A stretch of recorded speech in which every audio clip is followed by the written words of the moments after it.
বাদ green entry নিতে পারে 3 দামি প্লেয়ার। লগ্নের বিরুদ্ধে নামার আগেই দুঃসংবাদ নাইট শিবিরে। সুনীল নারিন এবং বারুণ চক্রবর্তী কি খেলবে?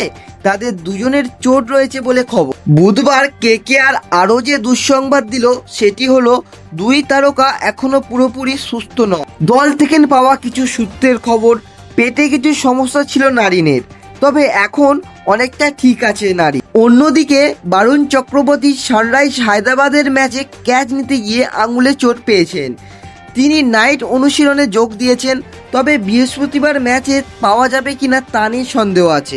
গত মিনি নিলামে 25 কোটি 20 লক্ষ টাকা খরচ করে অস্ট্রেলিয়ান অলরাউন্ডার ক্যামেরন গ্রিনকে কিনেছিলেন কলকাতার নাইট রাইডার। আশা ছিল এই প্লেয়ার হয়তো দলকে এগিয়ে নিয়ে যাবে, তবে যেমনটা ভাবা হয়েছে হচ্ছে না ঠিক তার উল্টো। বাকি দুইজন রান পেলেও বিগত ম্যাচগুলির ক্রমাগত ব্যর্থ হয় এই অস্ট্রেলিয়ার অলরাউন্ডার। বেশ কয়েকটি সূত্র বলেছে আগামীকাল এই প্লেয়ারকে বসিয়ে তার জায়গায় নামানো হতে পারে নিউজিল্যান্ডের অলরাউন্ডার রাচিন রাবিন্দ্রাকে। দলে ফিরিয়ে নিয়ে আসতে পারে ওয়েস্ট ইন্ডিজ তারকা রোম্যান পউলকে। এছাড়াও ফেরানো হতে পারে জিম্বাবুয়ের পেসার মুজারবানিকে।